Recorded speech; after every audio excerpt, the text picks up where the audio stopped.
The blue shutters were the last thing Lauren Bennett expected to end her family as she knew it. Welcome back to the family revenge tales. The private room at the Marriott smelled like candle wax and prime rib. 40 years of marriage condensed into white tablecloths and rented centerpieces. Lauren sat at the far end of the table, still in the cardigan she'd thrown over her scrubs because there hadn't been time to change after her shift ended at 6. Her feet ached in a way that had become permanent over the last decade. The particular ache of a woman who spent her nights keeping other people's hearts beating and her days keeping her family's peace intact.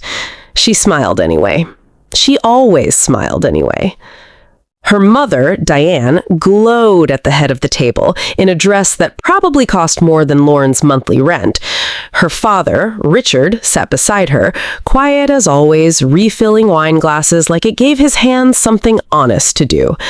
Brooke, Lauren's younger sister, was telling a story about Noah's soccer game, and everyone was laughing at the right moments, and it should have been a perfectly ordinary evening. Then Grandma Evelyn set down her fork, folded her hands, and looked directly at Lauren with the soft, proud smile of a woman about to say something loving.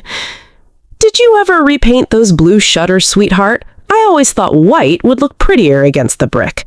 Lauren laughed, confused, the way you laugh when you think you've simply missed a joke. "What shutters, Grandma?" The silence that followed was not ordinary silence. It had weight. It had temperature. Diane's wine glass trembled in her hand, just slightly, just enough.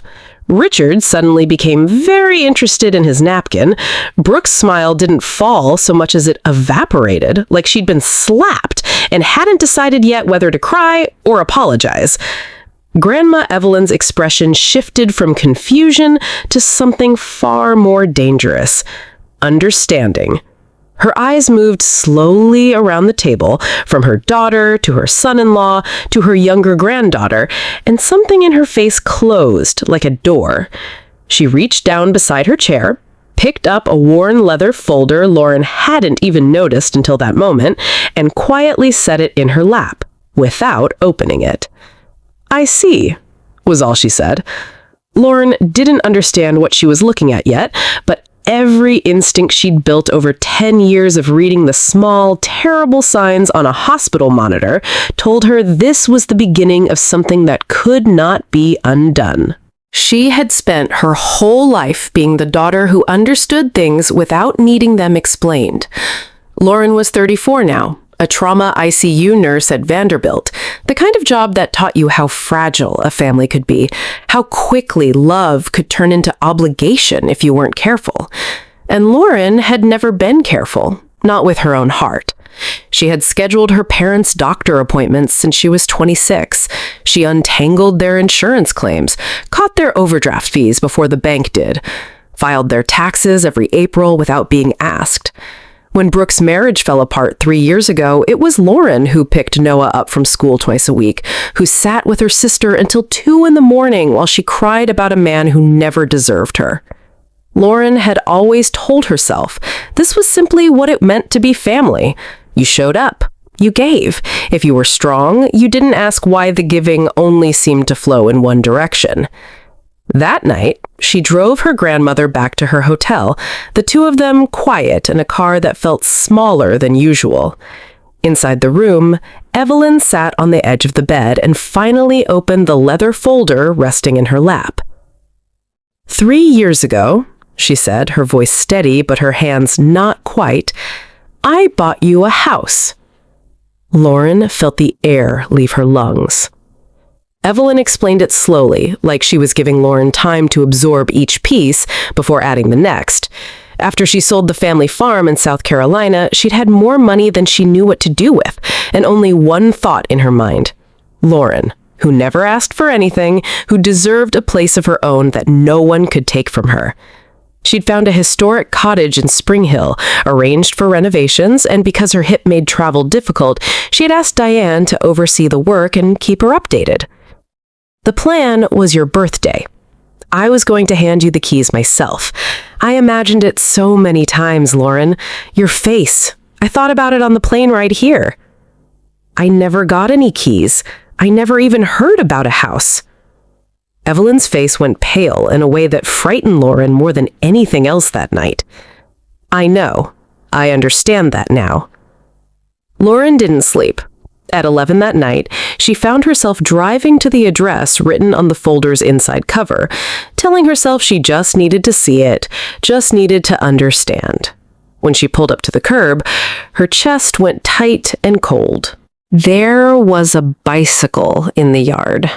A small one, with training wheels just recently removed, the kind of bicycle that belonged to a 6-year-old boy who loved dinosaurs and soccer.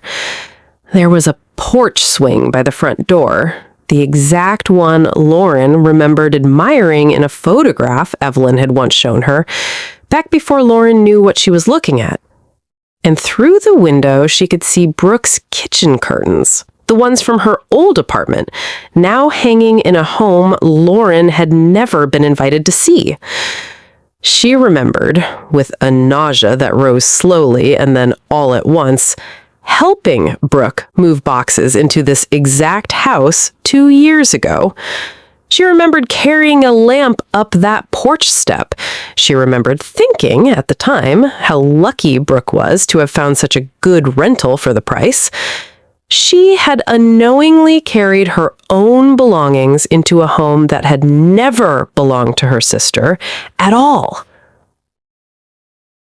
The next morning, Diane invited Lauren over for coffee, and within minutes she was talking about how forgetful Evelyn had become lately, how maybe it was early dementia, how the family should think about getting her evaluated.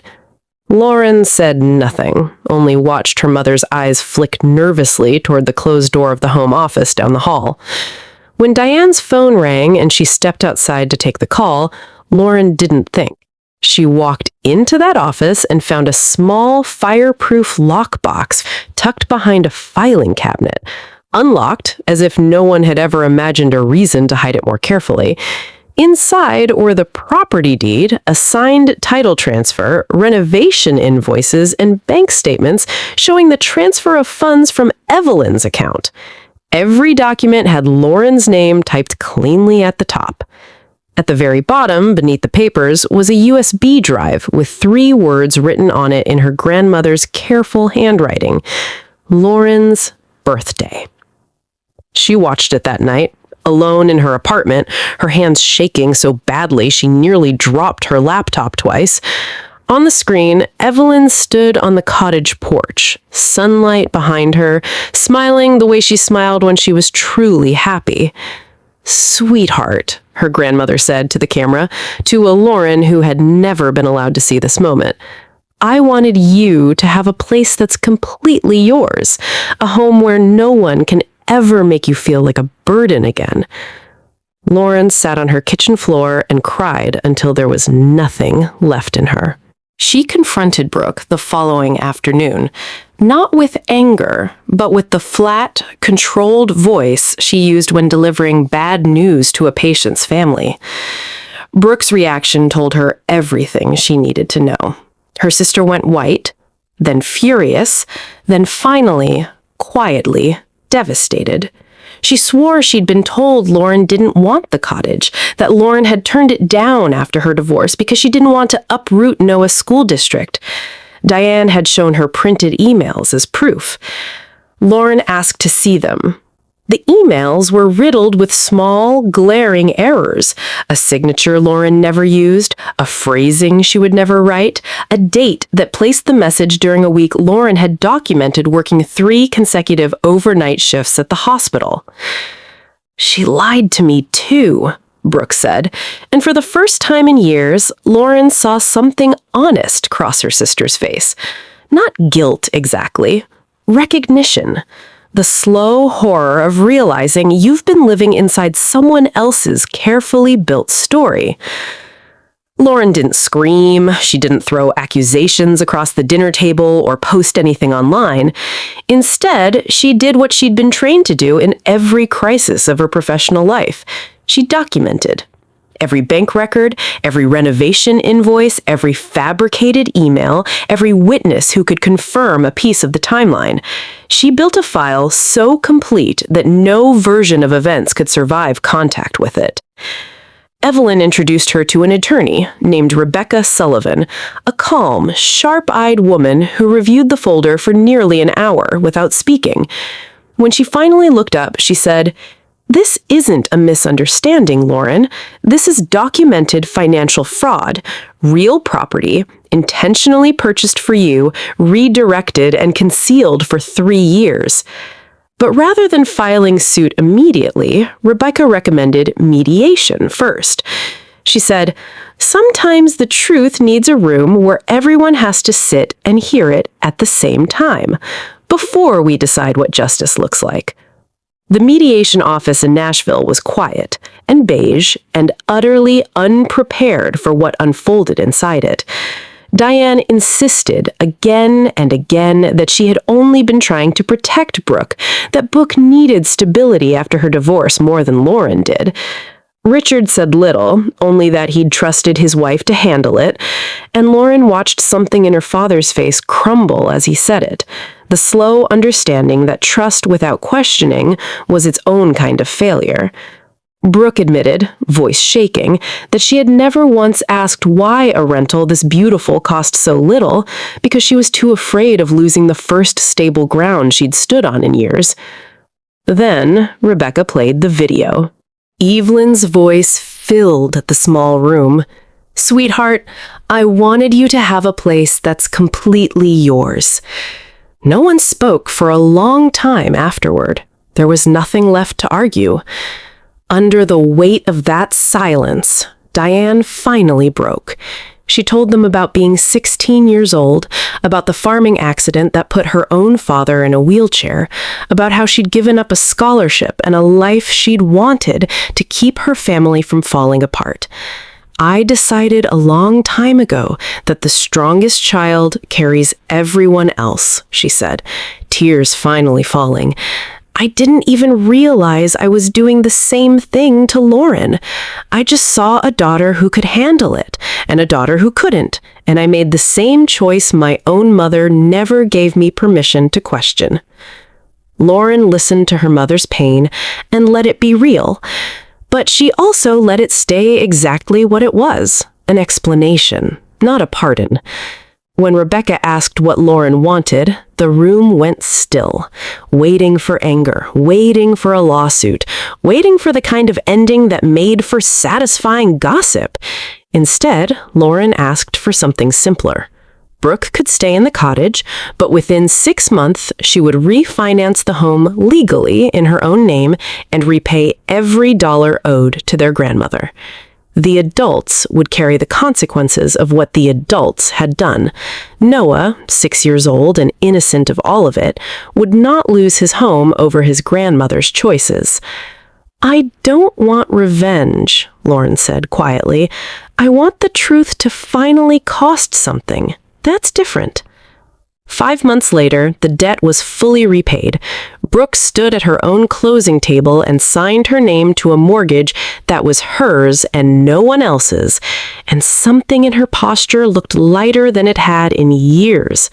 Evelyn worked with Rebecca to place her estate in a protected trust, one that no single relative could ever quietly rewrite again.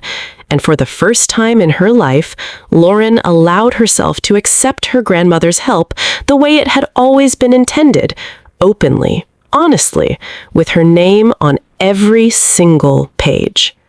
Months later, on a quiet street 10 minutes from the hospital, Lauren stood in the doorway of a house that belonged entirely to her. No middlemen, no secrets, no permission required from anyone. She hung a small framed note beside the front door, written in her grandmother's careful handwriting, the same handwriting from the lockbox that had changed everything. Home isn't the place someone gives you. It's the place no one can take away. Lauren locked the door behind her, sat down on her own porch step in the fading evening light, and for the first time in longer than she could remember, she wasn't carrying anyone but herself. She was finally, completely home. If this story moved you, if it reminded you of your own family, your own silence, your own strength, consider subscribing to the Family Revenge Tales. Every week, we tell stories about the quiet battles fought at kitchen tables and dinner parties, the moments when truth finally refuses to stay buried. Your support helps us keep telling them. And to anyone watching who has ever been the one who gives without being asked why, remember this: being strong enough to carry everyone else does not mean you were ever meant to carry them alone. What is the significant educational or other value in this story? This story illustrates how generational trauma can quietly repeat itself, as Diane's own childhood sacrifice shaped a harmful pattern she unconsciously placed on her daughter decades later. It teaches viewers the importance of documentation and calm, factual confrontation when faced with betrayal, rather than reacting purely from anger. The story also demonstrates that justice does not always require destruction of a family. Sometimes accountability means requiring honesty and repayment while still protecting innocent parties, like a child, from unnecessary harm. Finally, it reinforces a powerful emotional truth. Real love does not exploit reliability, and recognizing your own worth is not selfish, but necessary for genuine, lasting family healing.